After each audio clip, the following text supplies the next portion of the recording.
Oh, I didn't switch the news. Hey, everybody, it's still stupid that they're trying to unionize. Yes. As not a big union fan, an industry probably needs more union involvement is probably the gaming industry. Yeah. I mean, honestly. Probably, yeah.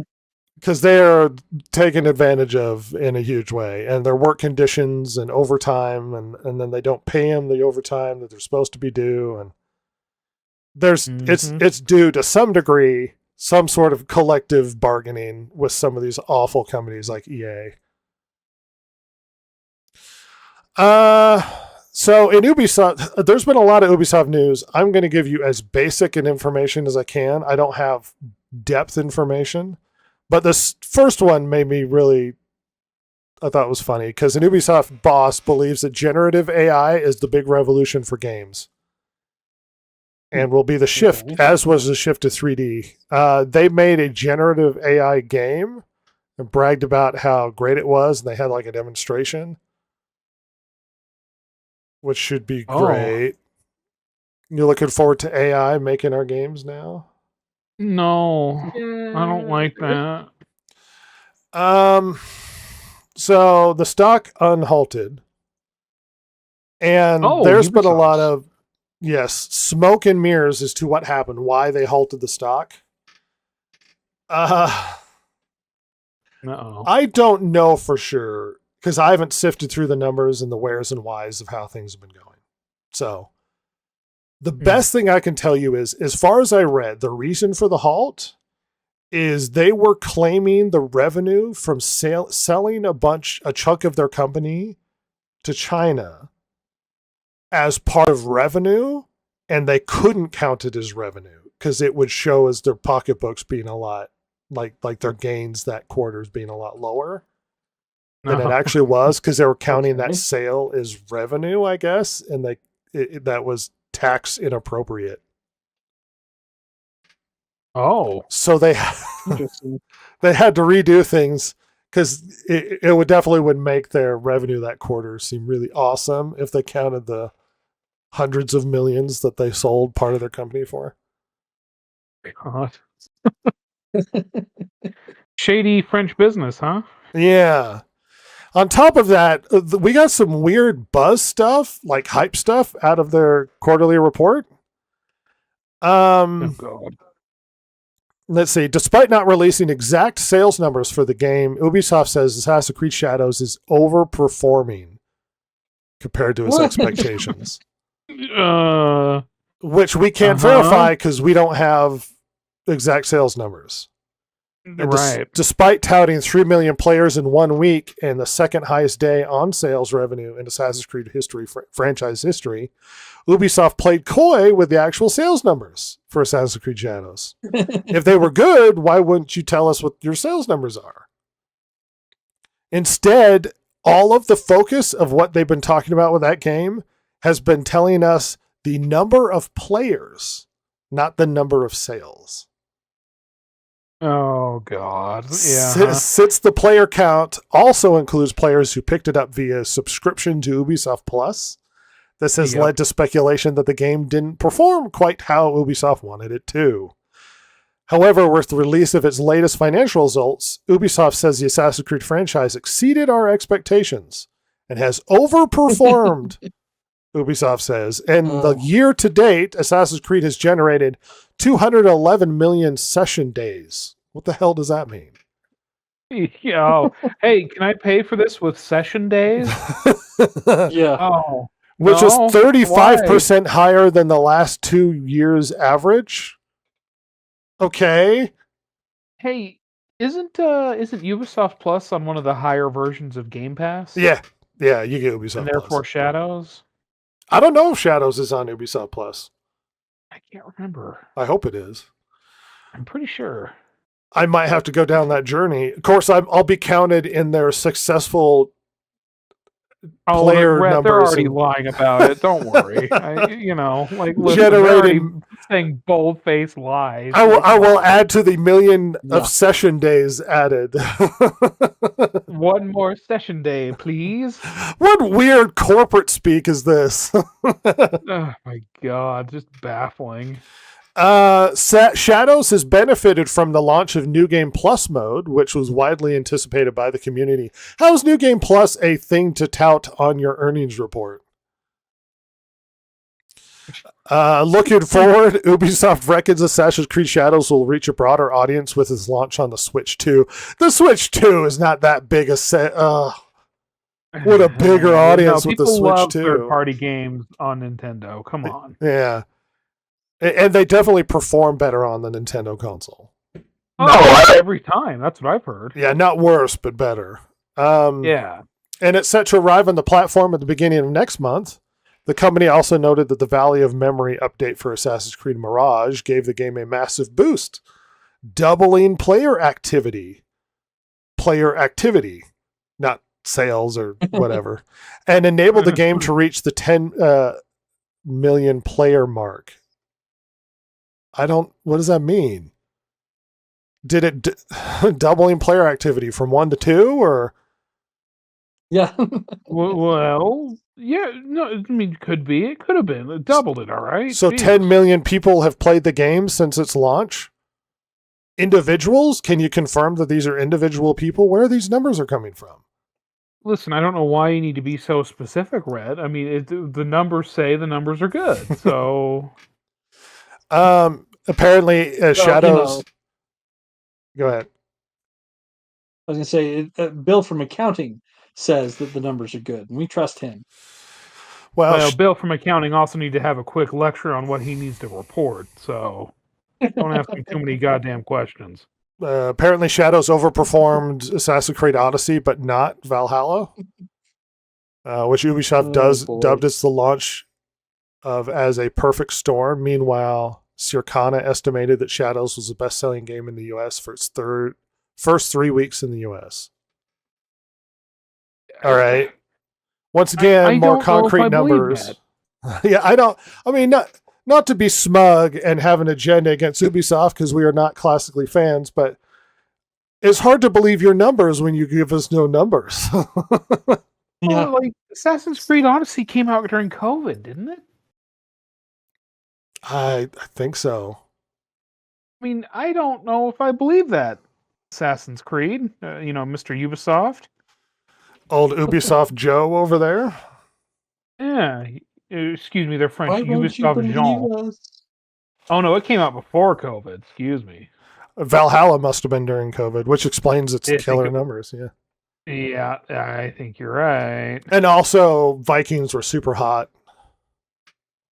So hot right now. Yeah, it came out in November of 2020, so absolutely. Well, more Ubisoft stuff. Apparently, Ubisoft attributes its revenue drop to gamers playing fewer games. As a result, many new games are struggling to stand out and achieve the sales they once had. As Ubisoft profits continue to drop quarter after quarter and its stock remains on hold, leaving the game community on edge over possible acquisition, the studio's UK branch has offered a questionable explanation for its declining revenue, attributing to the drop to gamers playing fewer games. In its latest annual report, Ubisoft Limited, the UK-based arm of Ubisoft responsible for distributing video game software in the UK and other markets, wrote that many new games are struggling in the market and underperforming financially because consumers are playing fewer games and playing them for longer. In their eyes, the long-standing model of selling a single game for $50 or $60 a pop continuing to become less ubiquitous due to subscription services, live service games with longer lifespan, free-to-play titles, cloud streaming. Here's the problem. Live service games, they get more revenue out of. Yeah. Yep. Than simply a single sale. And also free-to-play, they get more revenue out of than a single sale. Famously, Lord of the Rings Online was performing poorly financially until they moved to a free-to-play model, and they were earning more money than they did before. That's crazy. Yeah. A lot of games that had a subscription model ended up moving free-to-play and then making a lot of money afterwards. Becoming more successful. PlanetSide 2 did. Yeah. As a result of this, along with markets' alleged unpredictability, and yes, the market's unpredictability, and Ubisoft having fewer releases planned for the coming year, Ubisoft Limited expects its revenue to decline in the fiscal year 2026. What happened to all those buzzwords like Shadows overperformed or whatever? Mm. Hey, don't throw that back in their face. That's rude. And Ross, my favorite story of the day. Oh, So the Roblox CEO was in an interview with, I think, the New York Times, and did not perform well when defending how they were dealing with the old kinder predators. oh. Uh-oh. We're just gonna charge them more. We've come up with a brilliant new strategy. Say, I don't want to comment. I don't want to comment on it. We do see the chat logs of those, and we could see interesting and many times ways of people trying to, I'd say many times, people who are fairly sophisticated. And I'm not going to say all of them. Many times, kids who are over 13, who actually in any other app are not running in a filtered situation. Unfortunately, figuring out how to jump to some other platform where they can communicate unfiltered, where they can share images, all of it is one of the primary things we're doing, is trying to keep people on our platform. It's an interesting industry situation. I would say we're not waiting for the rest of the industry. We're always trying to stay ahead of it. On the California Age Appropriate Design Code, for example, we're already doing all of that stuff. And the same thing with age estimation. We're not doing this because of any laws that are coming. We think it's the right thing to do. There was a lot of talking over himself and trying to figure out how to... That made no sense. There's a politics statement in there somewhere, but it's not that statement. He fouled that up really bad. At one point, people asked him about dealing with it. He said he saw it as an opportunity. What? An opportunity for pedophiles. Let's go. Excuse me, an opportunity for who? Yeah. According to Kotaku, he basically crashed out in this interview and answered poorly. For some reason, Roblox have become the most predator-filled game that ever existed. It's where the kids are. And they lack the ability to really protect the children and figure out how to deal with this in a reasonable way. And the CEO seems to not understand how to deal with it either. Sounds like things are going poorly over there. Time to get on Roblox, everybody. Hey, I'm downloading it right now, everyone. It's a great program where the kids go, and then the adults that like the kids, and then they tell them to go to private chats and other platforms so that they can, Nothing bad ever happens. I was thinking about bringing up some of the problems with AI lately, but how do you have this conversation in a way that doesn't freak out YouTube? Or Jason slips out words that the internet doesn't want to hear. You did it, Jason. No. Let's just say there's been a long-running problem of AI. So they had this problem with, I think it was OpenAI, where it's too encouraging and it basically reinforces ideas you have rather than questions or pushes against it, which has resulted in really weird scenarios. Now, in the funnier and more tame situation, one guy from Canada had this big conversation with the OpenAI, I think it was OpenAI or ChatGPT, where he was working with it to develop a formula which the AI convinced him could destroy the world, and that he desperately needed to not only contact world governments and the CIA and the FBI, but also that he was going to be the next Einstein and he wasn't crazy. Oh. Oh my gosh. Oh. And he was going to change the world, and he knew he was brilliant, and this equation is going to destroy things, and he needs to get a hold of the FBI now. He's not crazy. This could have world-shattering effects. And he was convinced not only was he brilliant in the next Einstein, but that what he made up could destroy the world. And then it gets more horrible as you find out AI has convinced not one, but few people to violently end others. Yikes.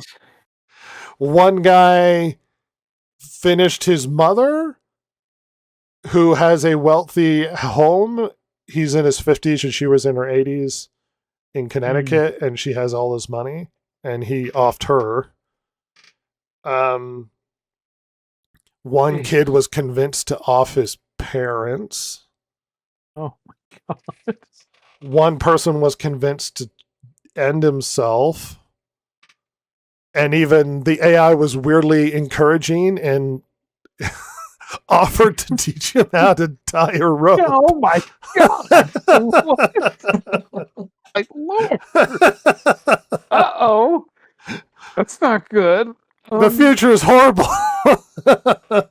Hey, Rhett, I don't like that the computers are thinking for people. I don't like that at all. Well, see, you know what's funny is they realized that it had this problem where it was reinforcing people and not pushing back. So it's like if you have bad tendencies, it will reinforce those bad tendencies. So they decided that they were going to remove that personality aspect of, I guess, OpenAI. And people complained because they liked it was reinforcing their bad ideas, so they put it back in. Stupid people. That it was encouraging your horrible decision making. God. Not to mention the countless people out there that believe that they're in intimate personal relationships with AI. And their personal relationships with these individuals that they fabricated in AI, one of them got destroyed, which wrecked the person that was in that relationship because they ran an update and the personality no longer existed that they put together. Oh my God. Oh, that's so sad. Jesus Lord. In many ways, that is sad. In many ways. The future is depressing. Everything's great. Everything is great.